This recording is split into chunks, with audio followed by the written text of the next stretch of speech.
A very good morning to my dear students. Once again, welcome back to 7th grade English class.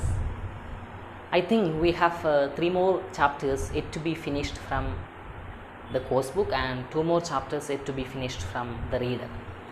So, what I am planning to do is actually we will be able to complete all those 3 chapters in the coming weeks. I think we will most probably will get 4 classes within the coming 2 weeks.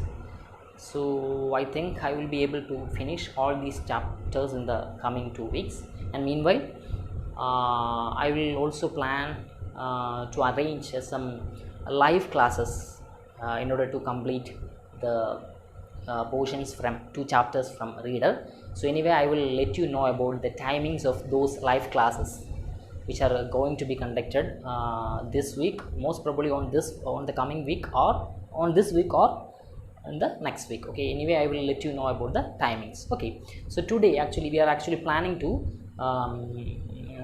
discuss the second chapter which we avoided from the fourth unit, section 2. Yeah, a tiger comes to town, R.K. Narayan. So for that, please take page number 82. So before going to take this story, I would like to say one thing, that it is a very simple story. So I don't think that there is a need for a much and further explanation. I know that you are very smart and intelligent students, so you will be able to know the meaning of this story if you spend some time in order to read it. Okay, anyway, I'm not going to a detailed explanation. So I am planning to complete the 2 sections. So it is actually included as 2 parts.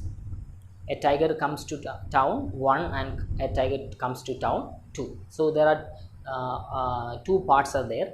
So I think we can, if we go in a quick manner, we can actually complete those 2 sections today in this section, in this class itself. So further, I am not going to a line by line explanation or sentence by sentence explanation. So I think there is no further explanation of there is no need to explain it line by line or sentence by sentence, because it is a very simple story. Okay, anyway, we can go for a paragraph wise discussion. Okay, so for that, please take page number 82.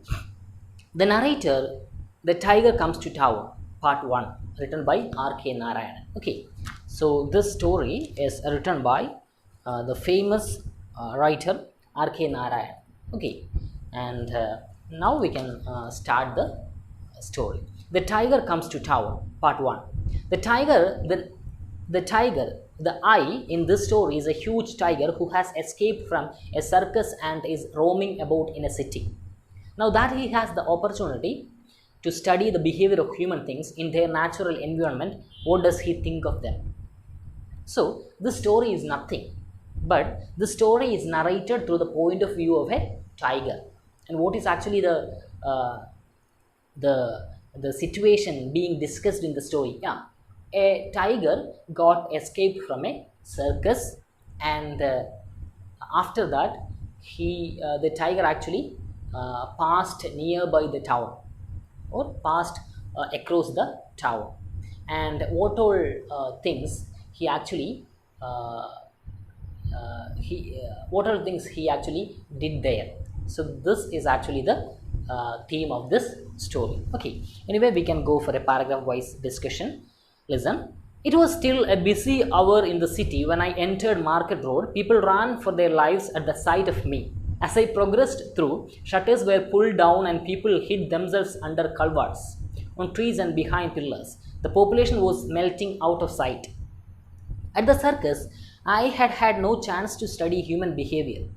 Outside the circus ring, they sat in their seats placidly while I cowered before Captain's whip. I got a totally wrong notion of human beings at that angle. I had thought that they were sturdy and fearless, but now I found them fleeing before me like a herd of deer, although I had no intention of attacking them. When I paused in front of a tailor's shop, he abandoned his mission and shut himself in a cupboard, wailing, "Alas, I am undone. Won't someone shoot that tiger?" Okay, anyway, as I said in the beginning, the story is narrated or discussed in the point of view of a tiger.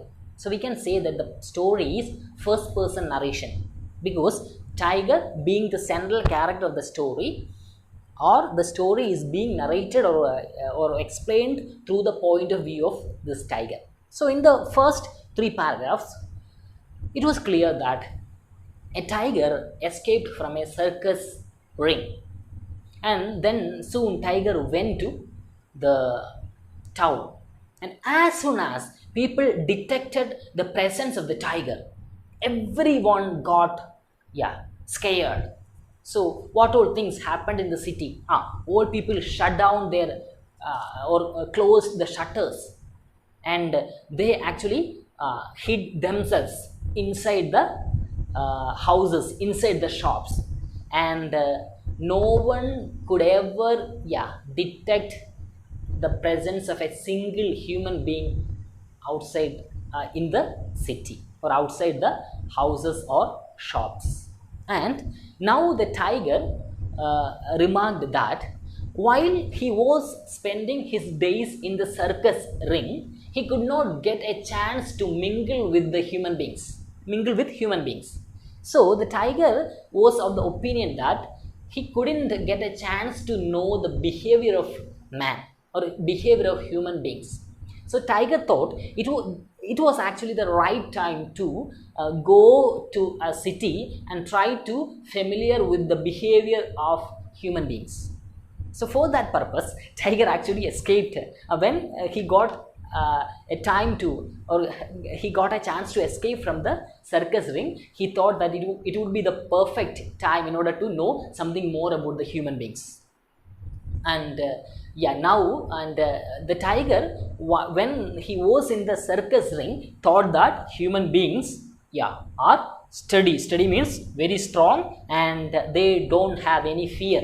They are fearless, because while he was in the circus ring, there were so many members, or there were so many people in the circus who commanded orders to tigers and all those animals and peoples in the circus ring. So tiger thought that human beings are very sturdy and fearless. But now when tiger when he actually entered the city, he then remarked that now one thing is clear to me, that I thought that human beings were sturdy and fearless, but now I realize that they are fearful people. Okay.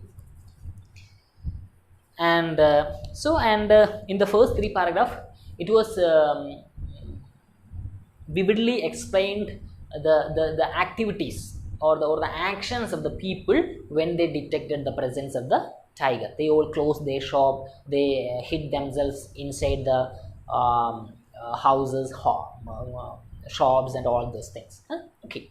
A prisoner between 2 constables got his chance to escape when the constables fled, abandoning him with his handcuffs. I tore a hose from its jutka and annoyed the sight of the passengers spilling out of it and running for their lives.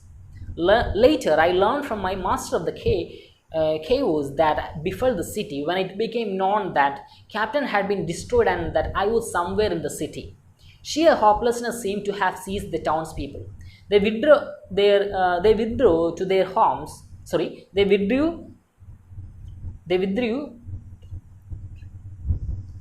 withdrew to their homes, and even they remained nervous. All doors and windows everywhere were shut, bolted and sealed. Some even thought that I was some extraordinary creature who might pass through the walls and lie in wait on the roof or in the loft or basement. See, and now look, when you analyze these 3 paragraphs, again the tiger's remark over the human beings proved 10% true here. So once the tiger was of the opinion that human beings were fearless people. But when now when they detected the presence of tiger, yeah, they actually took them resort in where, even in roof or in the loft. Some people actually went to the roof. Roof means, yeah, a place in or attic, a place in between the roof and the ceiling. Some people went to the attic and some people went to the, yeah, basement. So such to that extent they were afraid.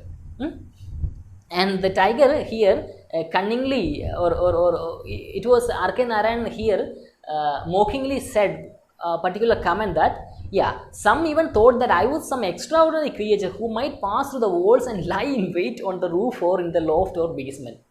So tiger, R.K. Narayan mockingly said through the characterization of tiger here that some people even thought that tiger could even come to basement or roof.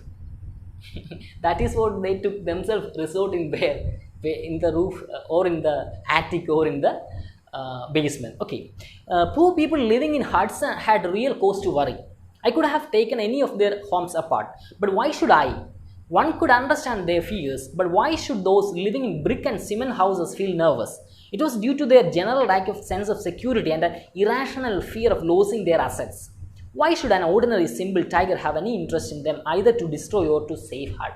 So now through these paragraphs, R.K. Narayan actually wanted to question the behavior of human beings. See, tiger here of the opinion that, yeah, if a man who was actually living in a hut, if he got troubled or he got afraid over the tiger, it was something which could be accepted, because tiger could even simply attack a man who was living in a hut. But tiger here asked a particular question: why those who were living in cement brick houses, why they were actually afraid of the tiger? Because tiger even couldn't destroy the concrete constructions.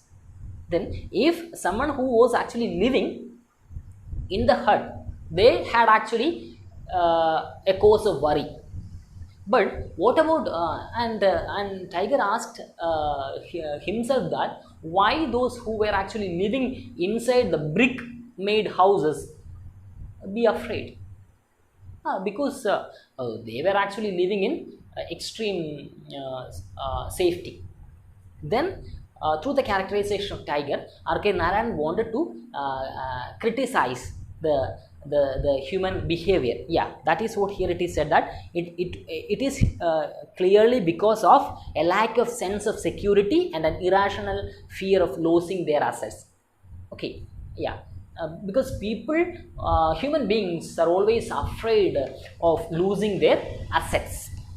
I rested for a moment at the door of Anand Bhavan on Market Road, where coffee drinkers and tiffin eaters at their table sat transfixed, uttering low moans on seeing me. I wanted to assure them, don't fear, I am not out to trouble you.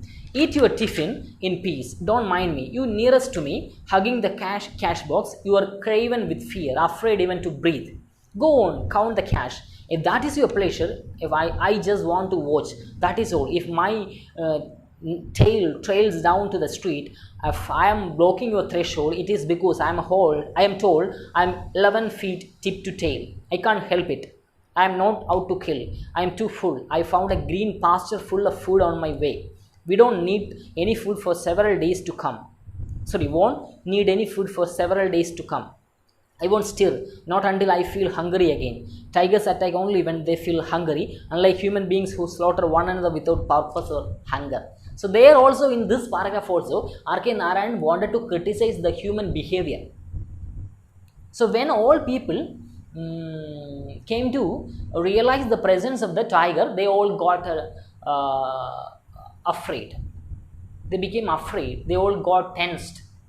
So then tiger told them, no need to get troubled or no need to get tensed. Yeah, because a tiger won't do any harm to the life of human beings, like human beings are doing. And especially look at the last portion of this paragraph. Tigers attack only when they feel hungry. So R.K. Narayan here clearly says that animals, through the characterization of tiger, animals, R.K. Narayan wanted to say that animals never attack human beings purposelessly. Yeah, if they feel hungry, they will definitely attack someone. If they feel hungry only, that means they won't attack someone without purpose. But human beings on the other side, they would definitely attack someone even without any purpose. And here tiger clearly said that, yeah, the tiger found a green pasture. Pasture means a land, an open land, a green pasture full of food.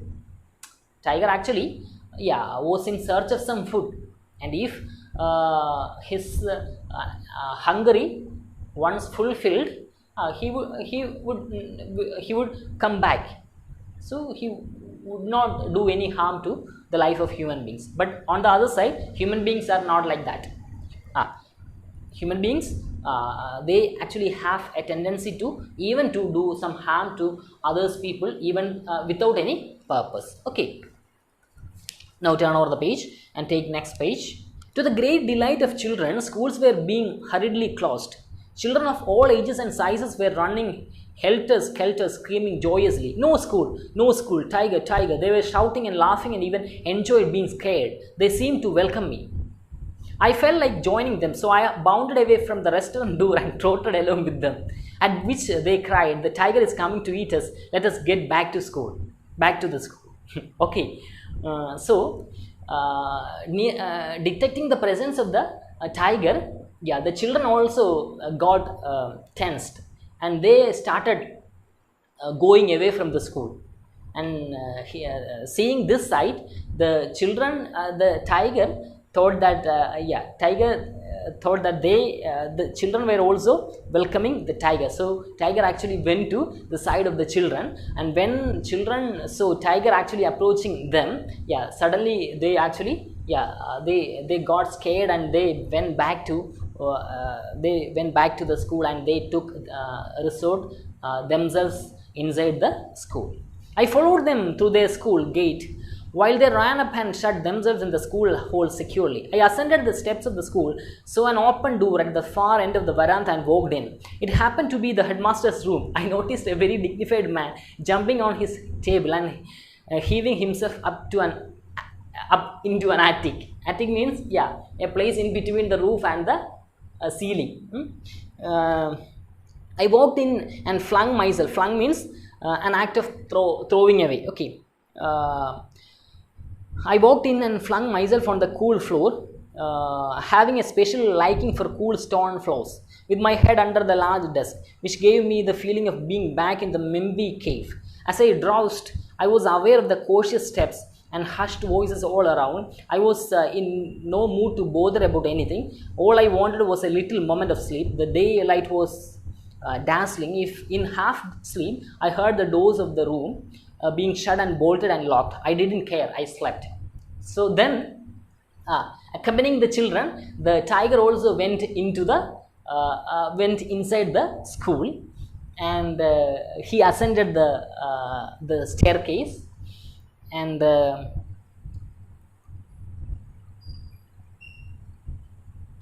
when he actually when the headmaster detected the presence of the tiger, the headmaster suddenly went to the attic.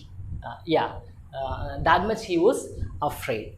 So anyway, tiger got inside the school, and tiger was very tired, having been wandered throughout the entire day. So the tiger actually wanted to take a rest. So tiger simply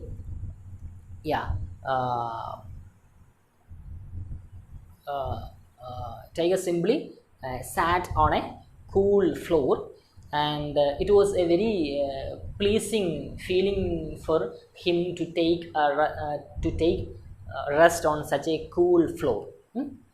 And at the time, Tiger could hear the sound of people approaching him, but he didn't actually listen to them. That much he was tired. So without giving attention to them, he started sleeping. And meanwhile, he could hear the sound of the sound of the shutter being closed, and the room was being locked. Okay. While I slept, a great deal of consultation was going on. I learned about it later through my master, who was in the crowd which had gathered after making sure that I had been properly locked up and was watching. So while the tiger was sleeping, there occurred a consultation, there occurred a huge discussion. After they all were sure that tiger was properly closed or locked up. Okay. The headmaster seems to have remarked some days later, never dreamt in my wildest dreams that I would have to yield my place to a tiger. So headmaster mockingly said that I never thought of encroaching a tiger in my place.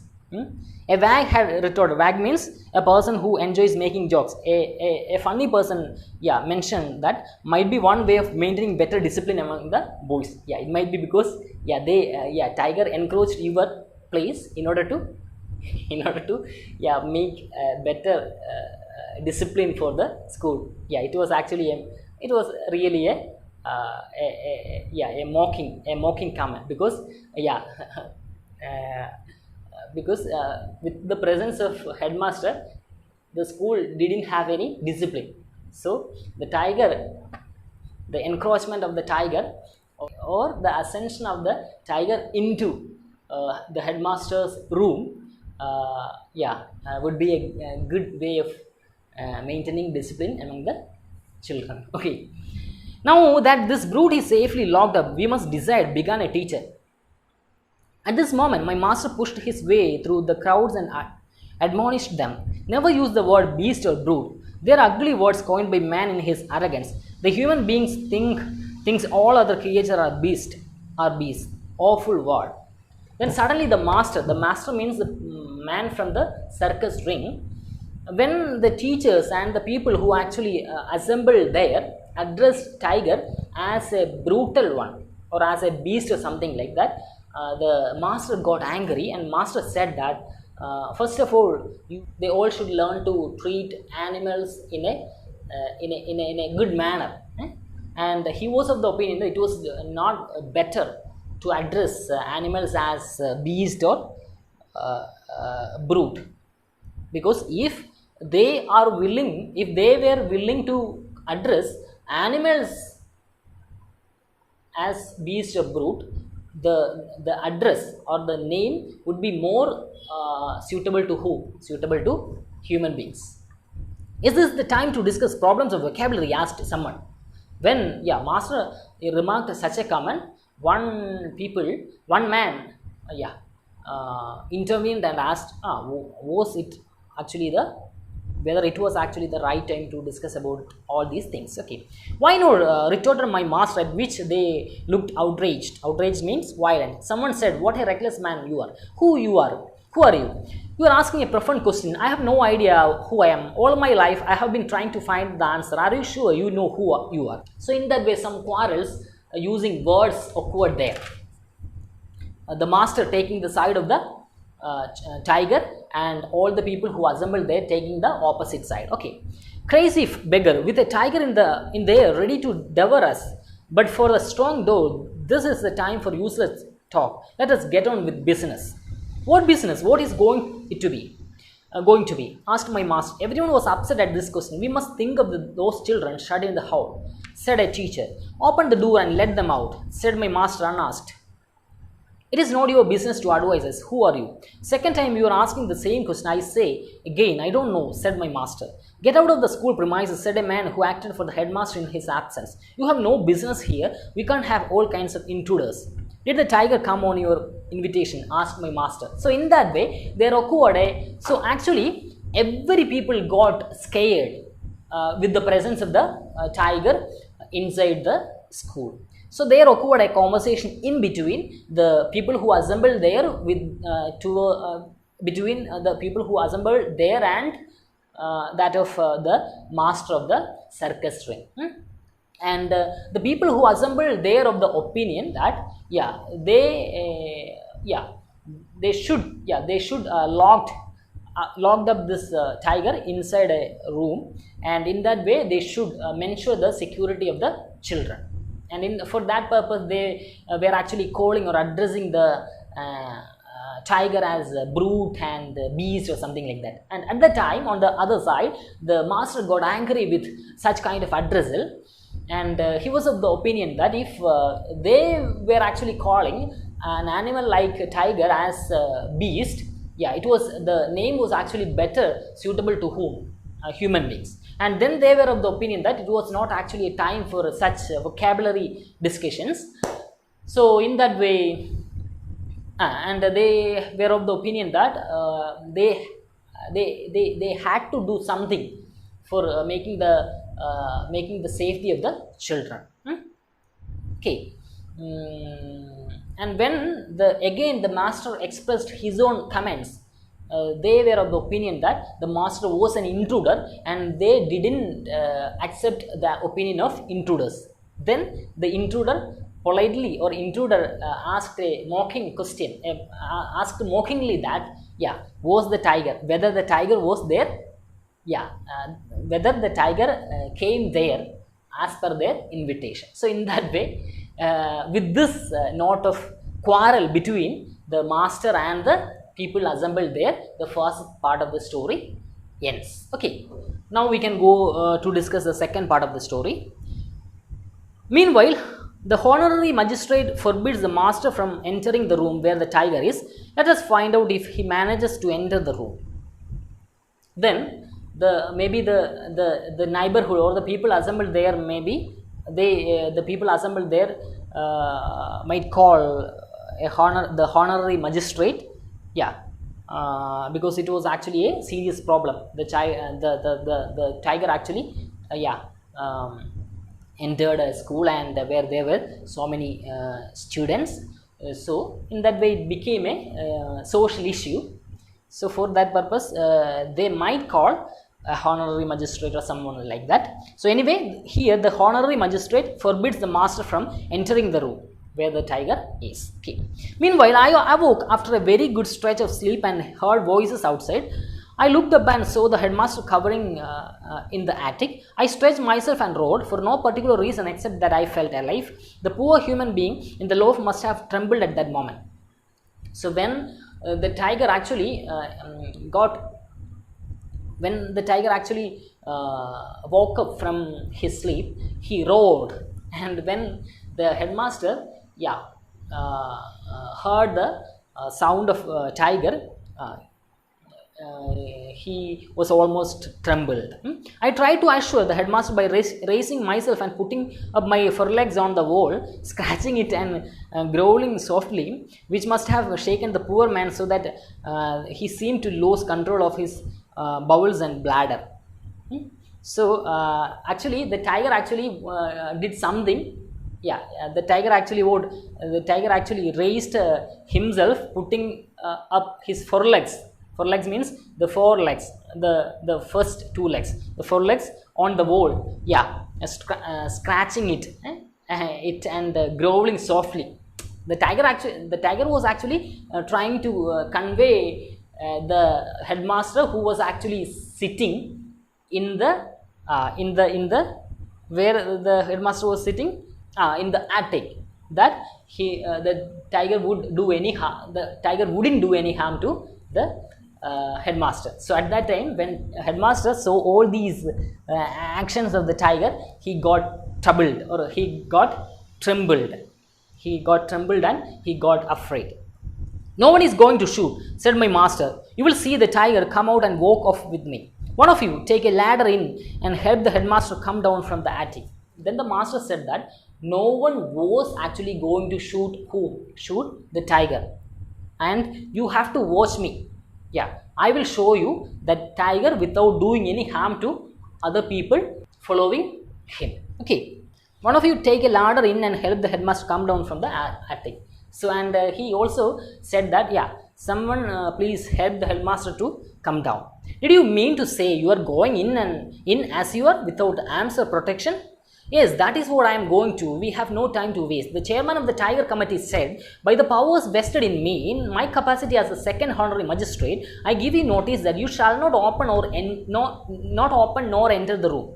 My committee members will bear witness to this order.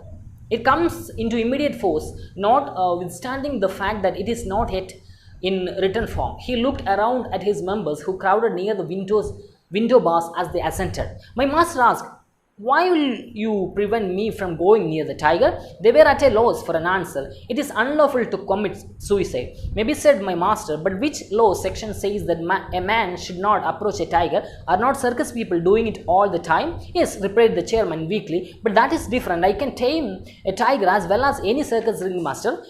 It is after all my life that I am risking.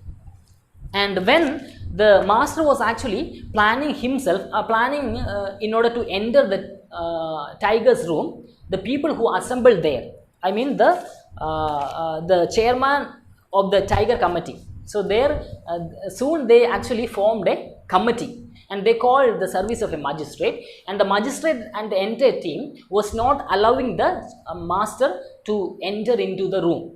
And when the master tried to enter into the room where the tiger was, they didn't give the permission for the master in order to get into the room.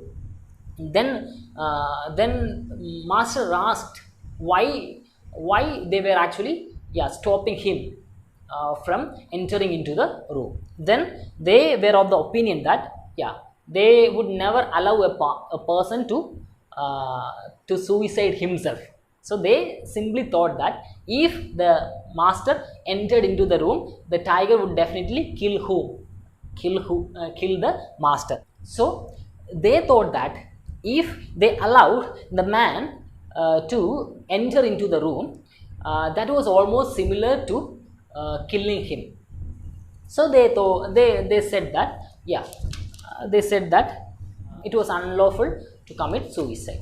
Then the master was of the opinion that he could control the tiger just like the other circus ring masters. And he also added that after all it was he who took the risk. Okay, so in that way there occurred a conversation in between the master and the committee members. There is no such thing as my life or your life before the eyes of the law. In the eyes of the law, all lives are equal. No one can allow you to murder yourself. Then the committee members said that either him or everyone were equal before the law. So they wouldn't allow anyone to get killed themselves. Okay. Life or death is not in anybody's hand. You can't die by willing or escape death by determination. A great power has determined the number of breaths for each individual who can neither stop or prolong life. That is why God says in Gita, I am life and death, I the killer and the kill. Those enemies you see before you, O Arjuna, are already dead, whether you aim your arrows at them or not. So then they were actually quoting the holy script from Gita and all those things in order to explain their point of view. The chairman was visibly confused and bewildered. In that case, you will have to sign an affidavit absolving us from all responsibility for your life or death. You ignoramus of an honorary magistrate, after all that I have said, in spite of all that urgency, all right, give me a piece of paper and tell me what to write. The magistrate took out a sheet of paper from his briefcase and gave it to my master. My master sat down and wrote to the chairman's dictation, absolving everyone there from all responsibility. He signed the document and returned it with the comment, just to respect your magistracy, although I am convinced it is uncalled for and irrelevant and you are exercising unnecessary authority. So then they put forward a condition. So the master was actually preparing himself to get into the room where the tiger was. So at that time, the committee members and the chairman were not allowing the master in order to get into the room where where the tiger was. So when they entered into a quarrel, at last the chairman put forward a condition, a demand. They said that they would allow him to get into the room if he signed in an agreement. In an agreement means in an affidavit. Affidavit means he wanted to write a document, or he wanted to write a written statement that if he killed when he entered into the room, he would solely responsible for his death. So in that way, if he was able to write such a written document to them, then they said that they would accept his demand in order to enter into the room. Okay, so finally he agreed, and he wrote such a written statement, and he added that it was unnecessary and unwanted. Anyway, he did it, or he did as per they said, only because to respect them, okay, or to respect their position. The chairman looked at the document and said, "Stop, wait, tell me, what is it that you have written here? Only what you have dictated. In a language we don't know, I can accept it. It is in Sanskrit, in which our scriptures are written, the language of the gods. I write only Sanskrit, although I know 10 other languages including Japanese." Without further ado, ado means without delaying, immediately he put the key into the lock on the headmaster's room. Okay, then in accordance with the chairman and the members' request or demand, he actually wrote a written statement, and he wrote that written statement in Sanskrit. And when the chairman examined the written statement, he came to know that it was not written in a language where they could understand. So see, if something is written in a language which we can't understand, how we will be able to know that it is something contextual? So in that way, the chairman also said that no, it could not be accepted, because you wrote this in some other language that we couldn't anyway understand. So then they said that they could not know whether the script was similar to that of what they said to him. So anyway, he said that I wrote exactly as you dictated. So he said that no need to get worried. Okay, anyway, it is in Sanskrit, in which our scriptures are written, the language of the gods. I write only Sanskrit, although I know 10 other languages including Japanese. So by writing the written statement in Sanskrit, and he said that I wrote it in the language of gods. That means all the religious scriptures are written in which language? Sanskrit language. So in that way, without further ado means without further delay, immediately he actually put the key into the lock, and he opened. He was moving forward to get into the room where the tiger was. So in that way, the story ends here. Anyway, through this story, R.K. Narayanan actually wanted to criticize the human behavior.